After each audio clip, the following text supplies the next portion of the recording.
Hello, I'm Ryan Cook, and this is Civic Tech Chat, a show that looks at the way technology, politics, and policy impacts the world around us. The tools we use, the way services are delivered, and how we talk about and set policy all shape our society. We'll gather around and have a chat about these things together and more. Before we get started, I do want to let you all know that we've started a Discord for the podcast. There will be a link with an invite down in the episode description. Do feel free to go check that out. It's a small community right now, but hoping to grow it. It's a great way to reach out to me and let me know things that you might want us to cover, or to just hang out and talk about civic tech. Hello, folks. Welcome to this episode of Civic Tech Chat. We've got a couple of really fantastic guests here. Could each of you introduce yourselves and tell us all a bit about what you do?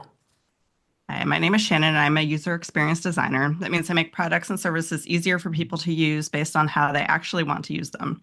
I've done this for over 20 years, and I've worked for 3 federal agencies in the last 7 years. And my name's Ami Yaris. I'm a singer-songwriter and teaching artist, and I run a arts and education nonprofit called Build a Bridge that focuses on well-being and mental health for underserved youth through the power of art making. And for each of you, what would you say is your personal why? That thing that drives you to get out of bed each morning and do what you do? I'm interested in exploring our shared humanity. I want to help improve services so that we can coexist as humans. And for me, I really see the arts being leveraged as a stronger source of community cohesion and well-being and mental health. I think the arts often gets caught up in how good you can do it and how much money you can make off of it, and anything else is extra and unworthy of attention. But science and research have shown us that the more you engage with art and creating and your imagination, the healthier you are. And if you're healthy, the people around you will also be healthier ultimately. I think this is a good way to get us into our topic. I'm rather excited to hear from you both, as this is a very interesting mix of well-being, arts, government experiences, kind of all together in one, I think, really valuable initiative. And I believe what we're talking about today is called We the Songwriters. Can y'all talk about what that is and why you've gotten involved with it? So I started We the Songwriters in February, I think. I write songs on the side. Most of that songwriting started during the month-long shutdown in 2019. Has been a way to deal with emotions related to working in the federal government. And I saw it as a way to get together the people in my story songwriting circles and my federal employee circles to tell the stories of federal employees who and the people that the government serves. Because I think a lot of people right now don't know what the government does, what people they serve, or the government serves. And I was also seeing on the songwriter side a lot of people wanting to write protest songs, but this was a way to kind of channel that energy into something that wasn't being done before and telling stories that haven't been told. Yeah, and I heard about this word of mouth, or I guess through Facebook, through a mutual friend, Fred Arcoleo, another singer-songwriter based in New York, and I saw his post, and it really struck me. I mean, this is something I've been involved with, the idea of giving people the opportunity to, or helping people realize the creativity through some artistic process. And a lot of the time I would do songwriting for non-songwriters, or people who didn't know they were songwriters, I should say. And going back to that previous point of society doesn't want people or doesn't allow for people to engage themselves creatively unless there's some economic value attached to it, or there's space to be able to do that on their own. And so seeing that, and then added with the added value of like, let's bring voice to federal workers who are canned by the current federal government, and make people hear their story, help people hear their stories, and in the name of empathy, in the name of more communication and understanding. The social media and the internet make things very far away or very distant and unrelatable, or you're over inundated. And so this is another way to just personalize the experience of living and make it more personable, more attached as opposed to detached. Yeah, one other thing is I kept hearing calls for federal employees to talk to journalists so that they could have articles written about them. But a lot of the people whose minds need to be changed aren't going to read those articles. And having songs is a way to kind of hit people in the fields rather than having long form narrative that they're not going to read. it's a different format that can help with people who are more emotionally involved. Both the mention of empathy and hitting people in the feels, that's a great line, are really relevant to the tagline I saw on your website that I wanted to ask you about, which is building empathy one song at a time. When you hear that or read that, what does it mean for each of you? Yes, the idea is that we as a society are lacking empathy, and that's how we've gotten to where we are, which is a lot of what Ami was just talking about. The tagline was written before a certain person said that empathy is a flaw in humans, so it's taken kind of a new meaning on since then. And we want to build bridges between humans so we can get everyone on the page of supporting other humans and understanding how the government supports us as human beings. Yeah, I think Shannon said it spot on. There's not much I have to add to that, you know? For each of you, how's your involvement in this We the Songwriters initiative affected you personally? It's been overwhelming to see the outpouring of interest in this project. It started as a crazy idea where a couple of us made a website overnight and a Google form for people to sign up. We've got 17 pairs that have been made. We've got a bunch of songwriters that are still waiting to be matched with federal employees. So it's crazy that there's been this much interest in it. I imagine myself being more involved, but due to limits on my abilities on a day-to-day, I haven't been able to do as much as I'd like. But being inundated with the changes taking place in our domestic and foreign policy, I'm left extremely overwhelmed on a regular basis, like having to put down the news after reading it for a couple minutes, being like, this is just too much today. But having a background in social change and public policy and the arts, like, what am I going to do about it? And so We the Songwriters became a viable outlet for me to contribute really where my skill set is, and calling my senators and representatives. Yeah, that's also a part of it too. But, my charge as an artist is not just to be on a stage and perform or teach people, but it's also to relate to people and have conversations. And this act of bringing people's words and thoughts to life just like hits so many important points of my being and of my professional instincts. So I'm really happy to be a part of it in that way. Shannon, the way you answered kind of gave me the sense that you kind of were surprised to see that this much interest happened, that it became this successful. Kind of at one point where you're like, oh crap, like this thing we built, we might be onto something. Like we've touched something important. I think the outpouring from songwriters has been bigger than the number of federal employees interested in participating. So I think it's definitely we've hit a critical mass there. Most of the federal employees are people I know personally, and I asked one-on-one to participate. And I think with everybody being in various states of limbo in their federal employment, that might be a sticking point for federal employees. They're also the ones being asked to be vulnerable. Just seeing the number of people respond was kind of realizing that there was some traction here. Speaking of traction, as you get that, what sort of goals do you have with We the Songwriters kind of going into the future?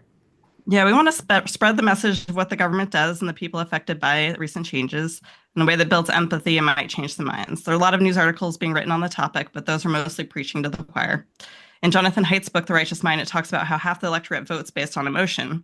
If we want to change those minds, we need an emotional approach, and songs are a way to hit people in the fields. We also want to provide meaningful work for federal employees to be doing while they're lining up their next gig. So a lot of us are ending up on admin leave. This gives us something to do. It's been designed and built entirely by current and former federal employees. It uses the U.S. web design system that was built by 18F and the U.S. Digital Service. It gives us something positive to focus on. Another goal is to help federal employees and others with stories to tell, to process their trauma.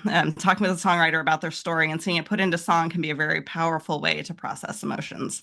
Actually, the first song that I was involved with, I didn't write, but I had talked to a friend about my divorce and being stuck in Maine for 14 years. And then he's like, that sounds like a country song. He went and wrote the song. And that was the first time I saw a song with my emotions attached to a song. And that was very powerful and led me into songwriting. So it's a way, like being able to see your emotions is a way to process trauma. And throughout the answer so far, I've heard this desire for folks to effectively see, like, for example, you mentioned folks at 18F or folks that worked on the web design system. Like, they're not like a nameless person somewhere. They're potentially your neighbor down the street. Right. And I think you're trying to transform folks' perspective away from faceless bureaucrat or Yeah. technologist to, hey, that's potentially a friend I could have one day, or someone who just lives in my community. Am I kind of picking up that theme correctly? Yeah, and actually, Fred, who posted on Facebook that Ami saw, he actually was like, I want to go find the feds in my circles and then bring you back a song because he wanted to see who in his world he didn't know was a federal employee. Literally song catching. I love it. Yeah. Oh, that's fantastic. I also want to bring up that point that Shannon mentioned about the idea of trauma. And like part of my background running this nonprofit Build a Bridge is understanding how trauma manifests and what we do with trauma. And again, like the power of the arts is to, put words to feelings and literally and metaphorically to push outside what has been stirring on the inside. And like, potentially people who aren't dealing with this and these huge lifestyle changes that have existed into unemployment and uncertainty as a result of that can alter people's health outcomes. And if their health outcomes are altering, then the people around them are also being affected by that. So like, this isn't just about writing songs for people to have them on the airwaves and do something cute. This is really like the people who are experiencing this are experiencing relief by going through this process. I'm 100% sure about that. And then the added value of it is that other people are exposed to it as well. And like, oh, maybe these words are resonating with me and I feel like I'm not alone anymore. Or maybe I'm activated to do something. That the potential results of this are exponential. As folks are seeking maybe to process the trauma you mentioned and they interact with the process, how does that kind of work when they mention that interest that they want to get paired up with a songwriter to kind of share their story? Yeah, so people who are interested can sign up on wethesongwriters.org. There's a simple Google form that you fill out to say whether you're a storyteller or a songwriter, or both. We've got people who fall into both camps.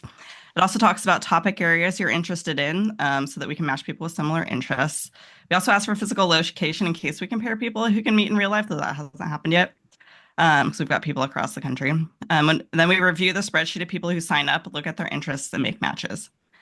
Once you're matched, you get an email introducing you to your partner, and you can take it from there. We leave it up to you how you want to communicate.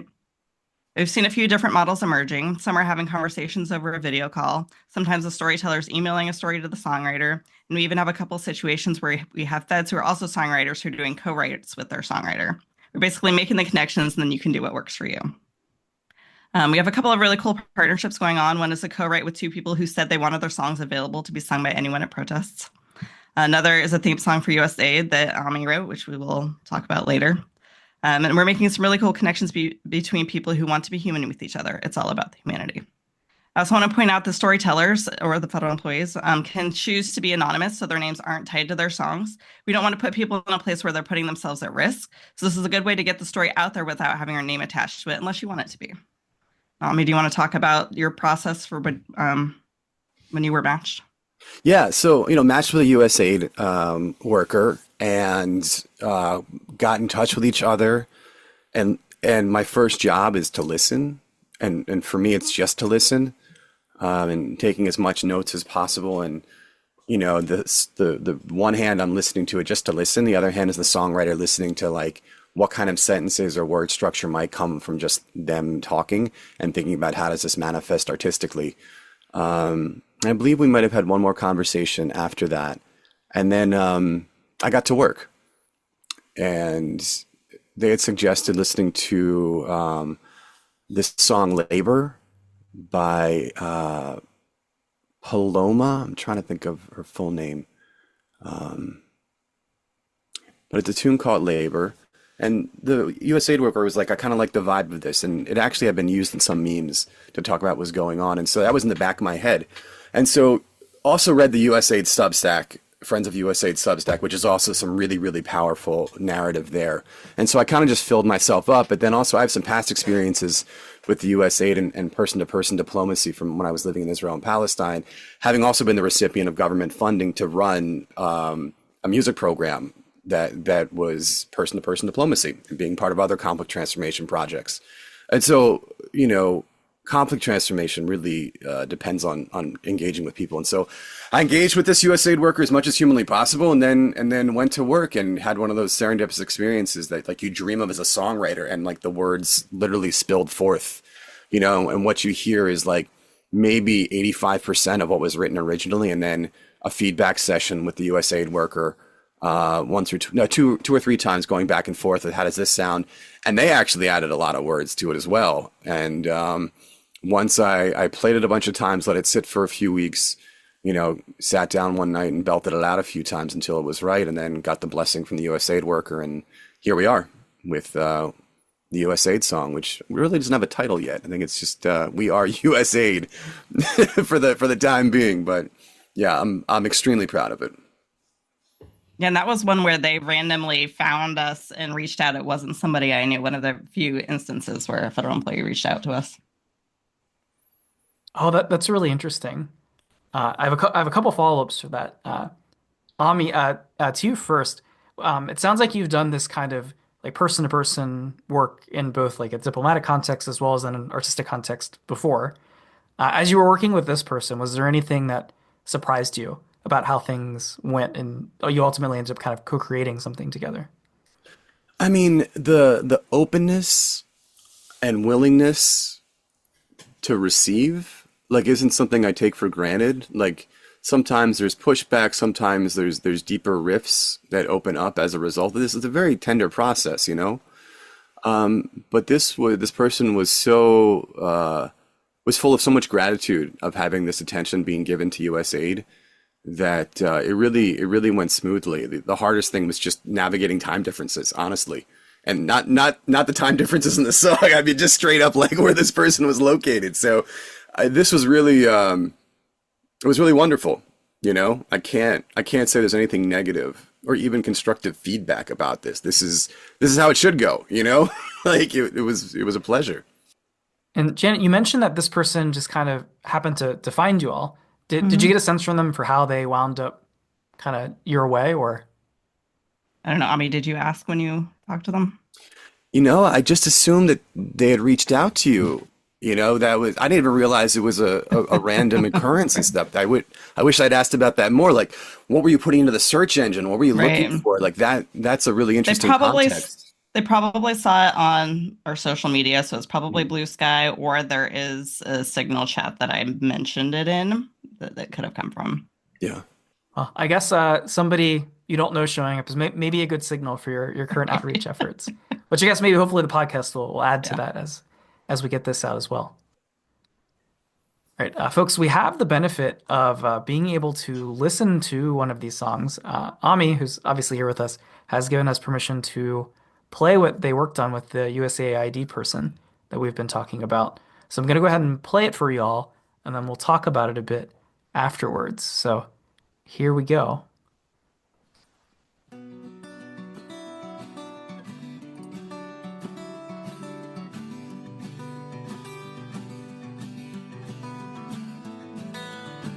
Following my marching orders, traveling too far in soils. Lend a hand, work the land on demand to be a part of a better plan. Holding hands, trying to take a stand. Birds and bees, planting trees, getting people to read while facing down some disease you saw from your TV screen. 64 years of opening doors, lifting up voices, building bridges to a better world. You don't know how much we gave.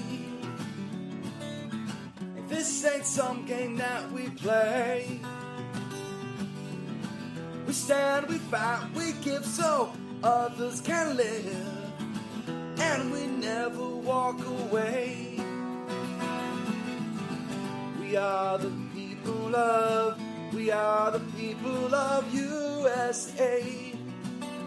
USA. We are the people of, we are the people of USA. Now you see you gunning for me, saying something about liberty and how America first somehow preserves all worth cutting ties to humanity. But the lives at stake, but you're taking bit the pie, got smoke in your eyes, you're fanning the fire, well, you're to blame when this goes up in flames. 64 years of opening doors, lifting up voices, building bridges to a better world. You don't know how much we gave. This ain't some game that we play. We stand, we fight, we give so others can live. And we never walk away. We are the people of, we are the people of USA. USA. We are the people of, we are the people of USA. Oh, say, can't you see? Sweet land of liberty. And none of us are free until all of us are. And none of us are free until all of us are. And none of us are free until all of us are free. We are the people of, we are the people of USA, USA. We are the people of, we are the people of USA, USA. We are the people of, we are the people of, we are the people of, we are the people of, we are the people of, we are the people of USA, USA, USA, USA.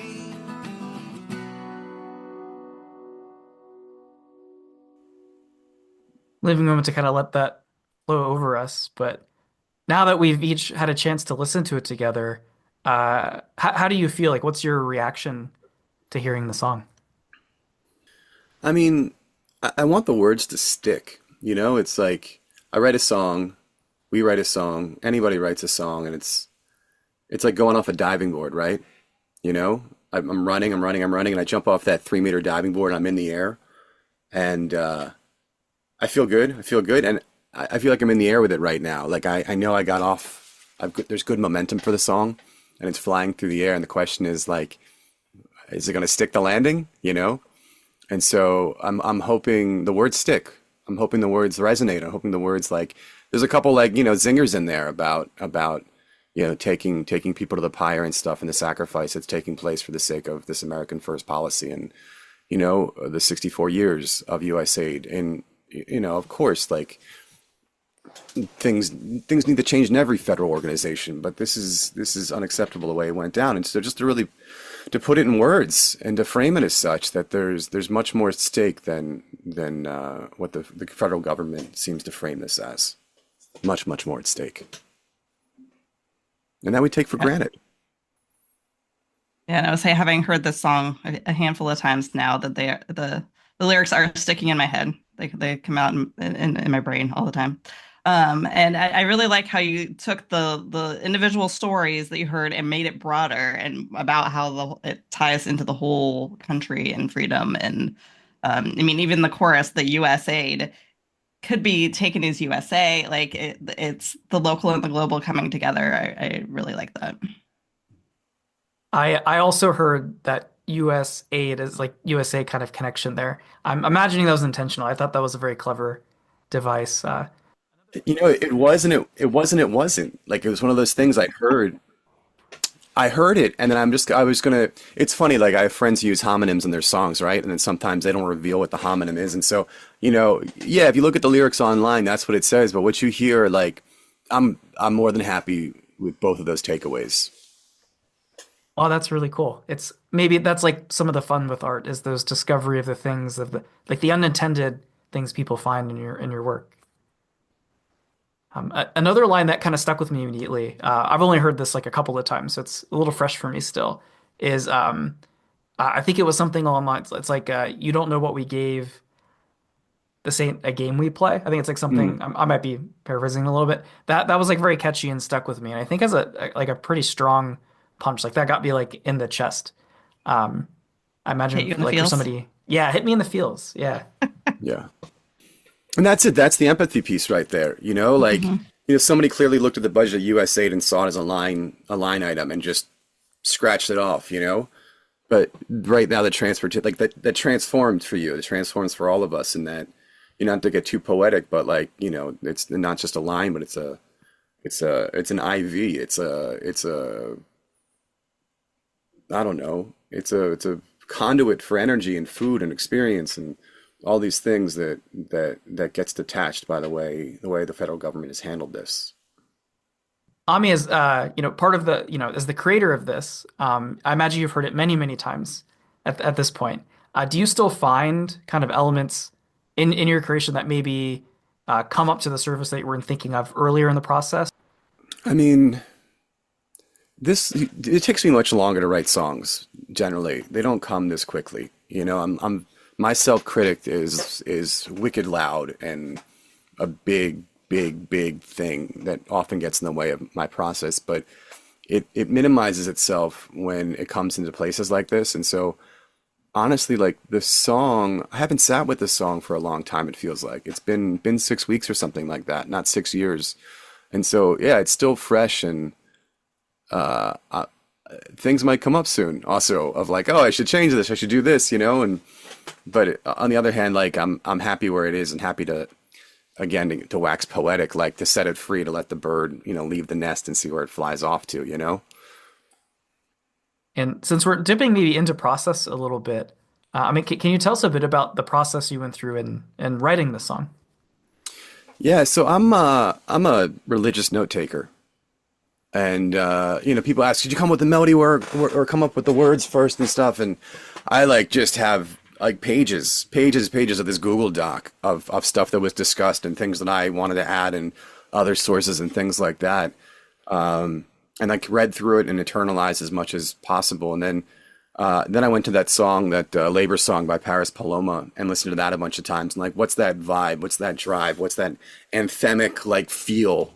How do I get to that? And one of the things I teach when I songwrite is like to go from speaking to chanting to musifying to adding music to words, and then changing the length of a word and maybe the pitch of it, and kind of just working with that. And I think I started working on it at like 11:30 at night, 11:45 at night in my kitchen by myself. My kids were asleep, and like, again, a spiritual moment. Like I surrendered myself, like that self-criticism, like I let go away and just let myself go down every path, every curve, every turn that my ideas were giving me, until like the journey became a little bit more less foggy, more clear, and then yeah, the song started writing itself. And especially when those verses come in with that like kind of rap rhythmic syncopated feel to it, it became a little bit easier to drop words into that. And the words you're seeing on that pre-chorus were actually a little bit different. And those were half of those are written by the USAID worker, when she was like, "Oh, let's switch this around," because it was originally a much more of an attack song. It was I was a little angry, honestly, like. And then having the conversation also reframed the context of it as let's bring people in, as opposed to make it a little bit polarizing, And so I think the song is good at speaking truth to power, while also like galvanizing the public to understand what's happening, and to make the tent larger of people who want to support this. I think that is maybe an example of, you were talking earlier in our conversation about kind of that processing of these strong feelings of trauma along the way. Maybe the song starting off as this like attack song and kind of changing in your process is like a great example of that. Yeah, no, absolutely. I mean, it's funny. I love using this line. We're like the president of the hair club for men, but we're also the client. If you remember that commercial from the 80s, where it's like, if we're going to preach this and expect other people to do it, we also have to go through this as well. And like, there's so much I can learn from someone who doesn't call themselves a songwriter, and vice versa. And like, that's the place I put myself in. And like, it also relates to like how we should be talking about and relating to people. Everyone's lived experience is their lived experience, and we need to hear their lived experience for what it is, to be able to process it and be careful about putting our judgments and our characterizations of it on somebody else. unless we cooperate and we consent to go into that place, you know? And that's what's so important about this process, is that it's putting myself out of body and understanding someone else's experience from their perspective and then adding my perspective to it, you know? It's a really beautiful synergy that results from something like this. And Shannon, as someone who's done a lot of organizing work, trying to get this sort of partnership and thing together, what's your kind of reaction and feeling kind of hearing about this kind of firsthand experience with the idea? I think it's great that this is happening. And we were so lucky to get Ami involved because he's done this before. And then so when we got the USAID person, I was like, oh, I'm giving them Ami because he's done this before. He knows what he's doing. This is a high stakes song.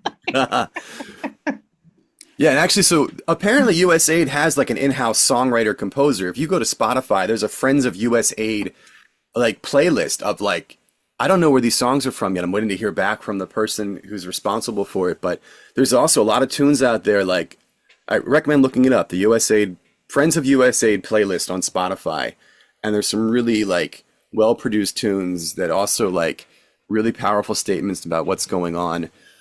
So there's something happening there. And I mean, I think out of all the organizations that I've heard from, like, you know, there's obviously local issues and the arts organizations that are being attacked right now. But the USAID one was a hit, was a massive, massive hit because it stretches globally. No one was untouched by that, you know? Oh, and worry not, folks. I will endeavor to seek out that link to that playlist, as I know there's probably folks out there like, wait, they have a playlist? I need to like, Right. I need to like open Spotify and get there. And I would be one Yeah, of those yeah. people if I weren't in front of the microphone and it was instead listening. So we'll get that into the show notes. Cool. For folks out there listening, maybe that, you know, they're hearing our conversation and they're getting excited and they're like, you know, maybe I have a story or I want to volunteer or I just in some way want to get involved in this important work y'all are doing. How can they go about doing that? So you can go to wethesongwriters.org and fill out the sign up form. We have a shortage of federal employees and other storytellers at the moment. We have songwriters waiting to tell your story. So if you are interested, please sign up. We also need someone who's good with social media and other ways of getting our stuff out there. We don't have anyone who's super good at it right now, and our social media posts are very sad because I do them. So if anyone's interested in helping with that, there is an option on the form to get involved without writing a song. And yeah, that's how you get involved. And if there are folks that say they can't get directly involved for one reason or another, whether it's because of their work, you know, things being of a sensitive nature for their personal situation, or what other constraints there might be, are there other ways they can help you out? Yeah, if you could share our songs far and wide, the getting the word out is a big part of this. So they're on wethesongwriters.org, and there's links to our social pages on the website. There's also a YouTube playlist. Right now, we're collecting all the songs in YouTube because that's kind of the fastest way to get them out there. And so sharing, following us on social media, all of that is good. And then as we get kind of close to our close here, is there anything else either of you want to share for folks in the audience that are, you know, curious about this work y'all have been doing? I would just say that whether you become a part of We Are the Songwriters or not, that if you're someone who's being affected by the events taking place today, that to find the time to do something creative, to be able to process those feelings, both physically and emotionally, that you're holding inside of your body and process that outward, you know? If you're taking care of yourself, you'll be much more of an asset to what's taking place in the community. And so it might sound selfish to be like, oh, you need you time right now, but it's not. Like, self-care is so essential to be able to navigate this world right now, because, you know, once you start interacting with people and bouncing off of them, you know, they're going to feel you being dysregulated or upset and hurt.